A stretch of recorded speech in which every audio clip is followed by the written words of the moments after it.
3 ದೇಹ ಸಿಕ್ಕಿಲ್ಲ. ಎಲ್ಲಾದರೂ ಈ ಪರಿಸರದಲ್ಲಿ ನಮ್ಮ ಈ ತೆಂಗಿನಗೂಡಿನಿಂದ ಬಡಕಾಯಿ ಆಗಲಿ ತೆಂಕಾಯಿ ಆಗಲಿ ಆ ಪರಿಸರದಲ್ಲಿ ಸಹ ಯಾಕಾದರೂ ದೇಹ ಕಂಡು ದಯವಿಟ್ಟು ನಮ್ಮ ಮೀನುಗಾರರು ಒಂದು ಈ ವಿಚಾರ ಎಲ್ಲಾದರೂ ನಮ್ಮ ಕೋಸ್ಟಲ್ ಗಾರ್ಡ್ ಅಥವಾ ಸ್ಥಳೀಯ ಮೀನುಗಾರರಿಗೆ ಅಥವಾ ನಾವು ಹಾಕುವ ನಂಬರ್ಗೆ ದಯವಿಟ್ಟು ತಿಳಿಸಿ. ಹಾಗೆ ಮೊನ್ನೆ ನೋಡಿ, ಈಗ ನೀರಲ್ಲಿ ಬಿದ್ದಾಗ ಬಲೆಯಲ್ಲೇನು ಸಿಕ್ಕಿಲ್ಲ ಪಾಪ ಅವರು. 4 ಜೀವ ಸಹ ನೀರು ಅಡಿಯಲ್ಲಿದೆ. ಒಂದು ಪಡ್ಡೈ ಸಹ ಹೋಗಿರ್ಬೋದು ಅಥವಾ ಈ ಕಲ್ಲಡಿಯಲ್ಲಿ ಸಿಕ್ಕಿರ್ಬೋದು. ಇವತ್ತು ಇಲ್ಲ ಸ್ಥಳೀಯರು ಮನೋವರು ನಮ್ಮ ದೋಣಿಯ ಮಾಲಕರು ಅವರಿದ್ದಾರೆ, ಹಾಗೆ ವಿನೋದ್ ಅವರು, ಹಾಗೆ ಸ್ಥಳೀಯರೆಲ್ಲ ಇಲ್ಲಿ ಬಂದಿದ್ದಾರೆ. ಆದರೆ ಅವ್ರ ಜೊತೆಗೆ ನಾವು ಹುಡುಕ್ತಾ ಇದ್ದೇವೆ. ಮತ್ತೆ ಕೆಲವು ದೋಣಿಗಳು ಸಹ ಇಲ್ಲಿ ಹುಡುಕ್ತಾರೆ. ಆದರೆ CSP ಅವರೊಂದು ಡ್ರೋನ್ ಚಿಕ್ಕದು ಕೊಟ್ಟಿದ್ದಾರೆ, ಅದು 3-4 ಕಿಲೋಮೀಟರ್, ಅದು ತುಂಬ ಕಮ್ಮಿ ಆಗ್ತದೆ. ನಮಗದು ಇಲ್ಲಿ ಹೆಲಿಕಾಪ್ಟರ್ ವ್ಯವಸ್ಥೆ ಹೇಳಿದ್ದಾರೆ. ಈಗ ಹೆಲಿಕಾಪ್ಟರ್ ವ್ಯವಸ್ಥೆಯಲ್ಲಿ ಸಹ ನಾವು ಎಲ್ಲಿ ನಮ್ಮ ದೇಹ ಇದೆ ಹುಡುಕಬೇಕು. ದಯವಿಟ್ಟು ಎಲ್ಲರೂ ನಮ್ಮ ಈ ದೇಹ ಸಿಗಲಿ ಅಂತ ಎಲ್ಲರೂ ನಮ್ಮ ಸಮಸ್ತ ಜನತೆ ಪ್ರಾರ್ಥನೆ ಮಾಡಿಕೊಳ್ಳಿ. ಆದಷ್ಟು ಆ ಮನೆಯವರಿಗೆ ದುಃಖ ಸಹಿಸಿಕೊಳ್ಳೋ ಶಕ್ತಿ ಕೊಡಲಿ ಅಂತ ನಾನು ದೇವರಲ್ಲಿ ಪ್ರಾರ್ಥನೆ ಮಾಡ್ತೀನಿ. ಮತ್ತೆ ಏನು ಮಾಡಲಿಕ್ಕೆ ನಾನು ಅದೇ ಈಗ ಬಂದಾಗ ಫಸ್ಟ್ ತೆಗೆದಿದ್ದೀನಿ. ಇವತ್ತಾದ್ರೆ ಎಲ್ಲರೂ ಕ್ಯಾನ್ ಇತ್ತು, ಎಲ್ಲ ಕ್ಯಾನ್ ಕೊಟ್ಟಿದೆ. 2 ದಿನ ಕ್ಯಾನ್ ಕೊಟ್ಟಿದೆ. ಏನು ಮಿಸ್ಟೇಕ್ ಏನಾಗುತ್ತೆ, ನಾನು ನಮ್ಮೊಳಗೆ ಹೇಳೋದು, ಅವ್ರು ಕ್ಯಾನ್ ಕೊಟ್ಕೊಂಡು ಕಲ್ಲು ತೋರ್ತಲ್ಲ, ಈ ಕಲ್ಲಿಗೆ ಬಂದ ಡೇಂಜರ್ ತಪ್ಪದು. ಅವರು ಎಷ್ಟು ಈಜುಗಾರರಾದ್ರು ಸಹ ಆ ನೀರು ಹೇಗೆ ಹೋಗ್ತದೆ, ನೀರಲ್ಲಿ ಹೊರಗಡೆ ಹೋಗ್ಬೇಕು. ಪಡ್ಡೆಯಲ್ಲಿ ದೋಣಿ ಯಾರಾದ್ರೂ ಹಿಡಿತಾರೆ ಅಲ್ವಾ, ಇವರು ಕಲ್ಲಿಗೆ ಬರಲಬಾರ್ದು. ಯಾಕಂದ್ರೆ ಈ ಕಲ್ಲಿಗೆ ಬಂದ ಅವನು ಅಲ್ಲಿ ಕಲ್ಲಲ್ಲಿ ಪೆಟ್ಟಿಂದ ಸಾಯ್ತಾನೆ ಪಾಪ.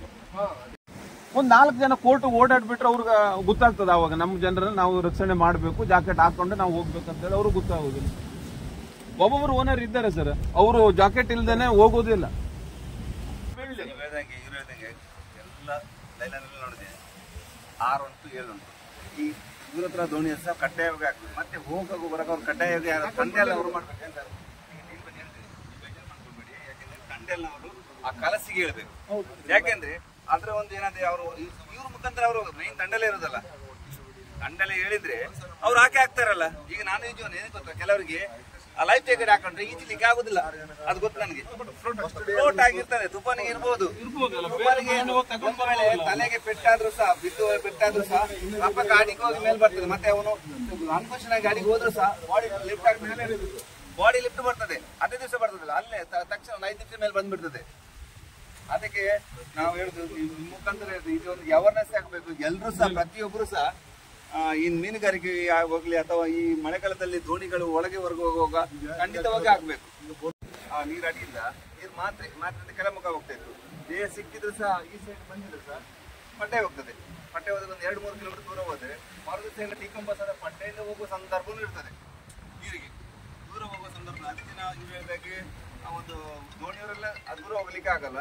ಹೆಲಿಕಾಪ್ಟರ್ ಹೇಳಿದ್ದಾರೆ, ಖಂಡಿತವಾಗಿ ಹೆಲಿಕಾಪ್ಟರ್ ಸಹ ಬೇಕಾಗ್ತದೆ. ಯಾಕಂದ್ರೆ ದೂರ ಹೋಗಿರ್ತದೆ. ಮತ್ತೆ ನೇವಿಯವರು ಬಂದು ನಮ್ಮ ಕೋಸ್ಟಲ್ ಗಾರ್ಡ್ಗೆ ಫೋನ್ ಮಾಡಿದ್ರೆ ಅವ್ರು ದೂರ ಉಂಟು, ಇಲ್ಲಿ ಬರೋದು ಚಿಕ್ಕ ದೋಣಿ ಅಂತ ಬೇಕು ನಮ್ಗೆ ಕೋಸ್ಟಲ್ ಗಾರ್ಡ್. ನಾವು ಸಹ ನಮ್ಮ ದೋಣಿ ಮುಳುಗಿದ ಅದ ತಂಡೆಲ್ಲ ಸಹ ಬರ್ತಾ ಇದ್ದಾರೆ ನಮ್ಮ ಜೊತೆಗೆ. ಹಾಗೆ ಪ್ರತಿಯೊಬ್ಬರು ಸಹ ಲೈಫ್ ಜಾಕೆಟ್ ಅನ್ನು ಹಾಕೊಂಡು ಕಡ್ಡಾಯವಾಗಿ ಬರ್ತಾ ಇದ್ದಾರೆ ಎಲ್ಲರೂ. ಯಾಕೆಂದ್ರೆ ಇನ್ನು ಅನಾಹುತ ಆಗಬಾರ್ದು ಆ ರೀತಿ. ಅದಕ್ಕೆ ನೋಡಿ, ಈ ದೋಣಿ ಸಹ ನಮ್ಗೆ ಯಾರೋ ಸ್ನೇಹಿತರು ಇರಬಹುದು, ಕುಮಾರ್ ಅವರು ನೋಡಿ, ಸೀಮೆಣ್ಣೆ ಎಲ್ಲ ದೋಣಿ ವ್ಯವಸ್ಥೆ ಅದೇ ನಮಗೆ ಅವರು ವಿನೋದ್ ಅವರು ತುಂಬ ಹೆಲ್ಪ್ ಮಾಡಿದ್ದಾರೆ ನೋಡಿ. ಪ್ರತಿಯೊಬ್ಬರು ಸಹ ನಾವು ಲೈಫ್ ಜಾಕೆಟ್ ಕಡ್ಡಾಯವಾಗಿ ಹಾಕೊಳ್ಬೇಕು. ಇಂಥ ಲೈಫ್ ಜಾಕೆಟ್ ಹಾಕೊಂಡಿದ್ರೆ ಏನೂ ಆಗೋದಿಲ್ಲ. ಇವತ್ತು ನೋಡಿ, ಇವರು ಅದರ ಮಾಲಕ ಪಾಪ ಅವರು ಸಹ ಇವತ್ತು ಹುಡ್ಕಾಡ್ಲಿಕ್ಕೆ 4 ದಿನದಿಂದ ಹುಡ್ಕಾಡ್ತಿದ್ದಾರೆ ನೋಡಿ. ಅವ್ರಿಗೆ ಅವ್ರ ಹತ್ರ ಕೇಳ್ತೀವಿ ಏನಾಗಿದೆ ಅಂತ ಹೇಳಿ. ಏನಾಗಿದೆ ಮೊನ್ನೆ ಫಸ್ಟ್ ಲಾಪರಿಗೆ ಪಲ್ಟಿ ಇತ್ತು, 2ನೇ ಲಾಪರಿಗೆ ಮತ್ತೆ 3 ಲಾಪರ್ ಕೊಡಬೇಕಲ್ಲ, ಮೇಲೆ ಕೆಳಗೆ. ಅದರಿಂದ ಪ್ರತಿಯೊಬ್ಬರು ಸಹ ನಮ್ಮ ದುಡಿಯುವ ಪ್ರತಿಯೊಬ್ಬರು ಸಹ ಮೀನುಗಾರಿಕೆ ಹೋಗುವ ಪ್ರತಿಯೊಬ್ಬರು ನಮ್ಮ ಮಲ್ಪೆಯಿಂದ ಹಿಡಿದು ಮಂಗಳೂರಿಂದ ಹಿಡಿದು ಕಾರವಾರ ತನಕ ಯಾರೆಲ್ಲ ಮೀನುಗಾರರಿದ್ದಾರೆ, ದೋಣಿಯವರು ಹೋಗುವಾಗ ಅಥವಾ ಮೀನುಗಾರರು ದೊಡ್ಡ ಬೋಟ್ ಹೋಗುವಾಗ ನಾವು ಒಳಗೆ ನಮ್ಮ ಅಳಿವೆ ಕಡಿ ಅಲ್ಲಿಂದ ಬರುವಾಗ ಒಳಗೆ ಹೊರಗೆ ಹೋಗುವ ದಯವಿಟ್ಟು ಎಲ್ಲರೂ ಕಡ್ಡಾಯವಾಗಿ ಹಾಕಿ. ನಾನು ಇದು ಪ್ರತಿ ಸಲನೂ ಹೇಳ್ತೇನೆ ನೋಡಿ. ನಮ್ಮ ಗಂಗೊಳ್ಳಿಯಲ್ಲಿ ಆದಾಗೂ ಹೇಳಿದ್ದೀನಿ, ಮಲ್ಪೆಯಲ್ಲಿ ಆದಾಗೂ ಹೇಳಿದ್ದೀನಿ, ಎಲ್ಲರೂ ಲೈಫ್ ಜಾಕೆಟ್ ಆಗ. ಇವತ್ತು ನೋಡಿ ಎಲ್ಲ ಮೀನುಗಾರರು ಇವರೆಲ್ಲ ಹಾಕೊಂಡಿದ್ದಾರೆ ನೋಡಿ.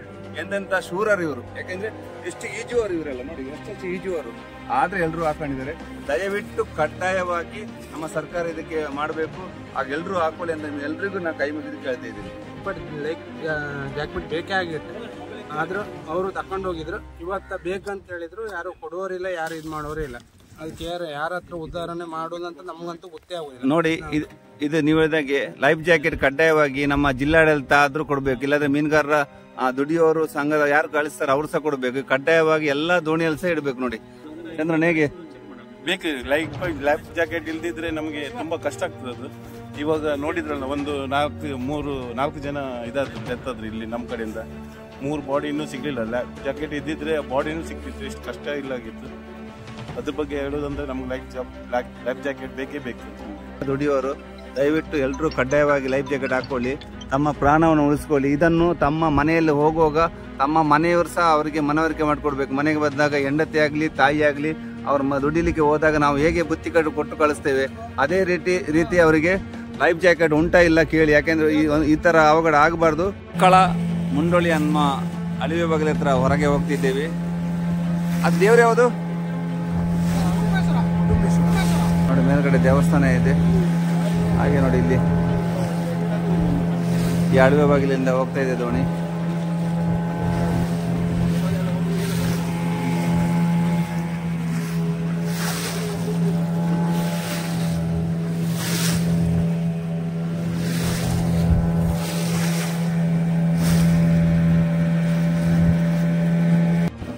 ಈಗ ನಾವು ಲೈಫ್ ಜಾಕೆಟ್ ಅನ್ನು ಹಾಕೊಂಡಿದ್ದಾರೆ ನೋಡಿ. ಪ್ರತಿಯೊಬ್ಬರು ಲೈಫ್ ಜಾಕೆಟ್ ಹಾಕೊಂಡು ದೇಹವನ್ನು ಹುಡುಕಾಡ್ಲಿಕ್ಕೆ ಹೋಗ್ತಾ ಇದ್ದಾರೆ. ಇದೇ ರೀತಿ ಎಲ್ಲರೂ ಲೈಫ್ ಜಾಕೆಟ್ ಹಾಕೊಂಡಿದ್ರೆ ಏನಾಗುದಿಲ್ಲ.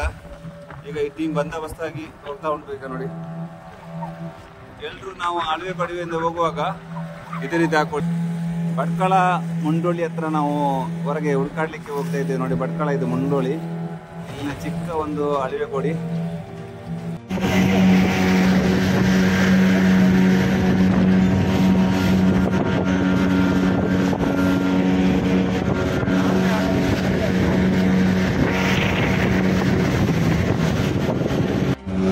ನಮಸ್ಕಾರ, ನಾನು ನಿಮ್ಮ ಪ್ರೀತಿಯ ಈಶ್ವರ್ ಅಂತೆ. ನನಗೊಂದು ತ್ರಾಸಿ ಹತ್ರ ಒಂದು ಮೆಸೇಜ್ ಬಂದಿದೆ, ಒಂದು ದೇಹ ಒಂದು 13 ಮಾರಲ್ಲಿ ಉಂಟಂತ.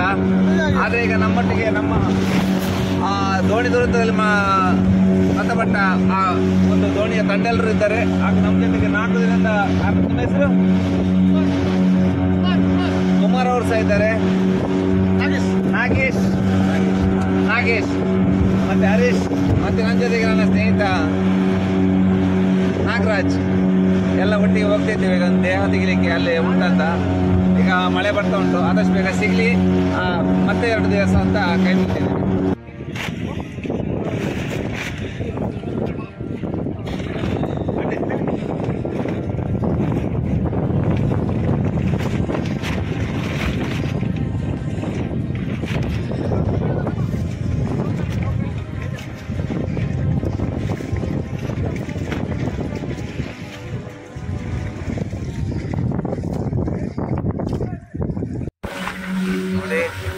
ಈಗಾಗಲೇ ನಾವು ಆ ಗಣೇಶ ನಿಶ್ಚಿತ ಅಂತ ಗೊತ್ತಿಲ್ಲ, ದೇಹ ತಗೊಂಡು ಬರ್ತಾ ಇದ್ದೇವೆ. ಮಳೆ ಬರ್ತಾ ಉಂಟು, ತುಂಬಾ ಒಂದು 13 ಮಾರಲ್ ಬಂಡೆಯಲ್ಲಿ ಇದ್ದೇವೆ. ಬಾಡಿ ನಾವು ಮುಚ್ಚಿಟ್ಟಿದ್ದೇವೆ. ಹಾಗೆಯೇ ಈಗ ನಾವು ಇನ್ನೊಂದು 1 ಗಂಟೆಯಲ್ಲಿ ಮುಂಡೋಳಿಗೆ ಹೋಗ್ತಾ ಇದ್ದೇವೆ. ಆಗ್ತಾ ಉಂಟು. ಹೀಗೆ ಅಳಿವೆ ಕಡೆಗೆ ಹೋದಾಗ ಎಲ್ಲರೂ ಸಹ ಲೈಫ್ ಜಾಕೆಟ್ ಹಾಕೊಳ್ಳಿ. ಪ್ರತಿಯೊಬ್ಬರು ಸಹ ಇವತ್ತು ಹೋಗುವಾಗ ಹಾಕೊಂಡಿದ್ದಾರೆ, ಬರುವಾಗ ಹಾಕೊಂಡಿದ್ದಾರೆ. ಪ್ರತಿಯೊಬ್ಬರು ಕಡ್ಡಾಯವಾಗಿ ಇದೇ ಥರ ಲೈಫ್ ಜಾಕೆಟ್ ಹಾಕೊಂಡಿದ್ದಾರೆ, ಏನೂ ಆಗೋದಿಲ್ಲ. ಇದು ನಮ್ಮ ಎಲ್ಲ ಬಂದರಲ್ಲೂ ಕಡ್ಡಾಯವಾಗಿ ಹಾಕೊಳ್ಬೇಕು. ಇವತ್ತು ನೋಡಿ ನಮ್ಮ ಮಲ್ಪೆ ಬಂದರಲ್ಲಿ ಒಬ್ಬರು ತೀರಿ ಹೋಗಿದ್ದಾರೆ. ಹಾಗೆ ಅಲ್ಲಿಂದ ಮುರುಡೇಶ್ವರದಲ್ಲಿ, ಹಾಗೆ ನಮ್ಮ ಗಂಗೊಳ್ಳಿಯಲ್ಲಿ, ಹಾಗೆ ನಮ್ಮ ಇಲ್ಲಿ ಭಟ್ಕಳದಲ್ಲೂ ಸಹ ತೆಂಗಿನಹುಂಡಿಯಲ್ಲಿ 4 ಜನ ತೀರಿ ಹೋಗಿದ್ದಾರೆ. ಇದೇ ರೀತಿ ಎಲ್ಲ ಕಡೆ ಆದ್ರೆ ನಾವು ಎಲ್ಲರೂ ಲೈಫ್ ಜಾಕೆಟ್ ಇದೇ ರಥ ಹಾಕಿದ್ರೆ ಎಲ್ಲ ಸೇಫ್ ಆಗ್ತದೆ. ದಯವಿಟ್ಟು ಎಲ್ಲ ಮೀನುಗಾರರು ಹಾಕೊಳ್ಳಿ ಅಂತ ಎಲ್ಲರೂ ಕೈ ಮುಗಿದು ಕೇಳ್ತಾ ಇದ್ದೀನಿ ನಾನು.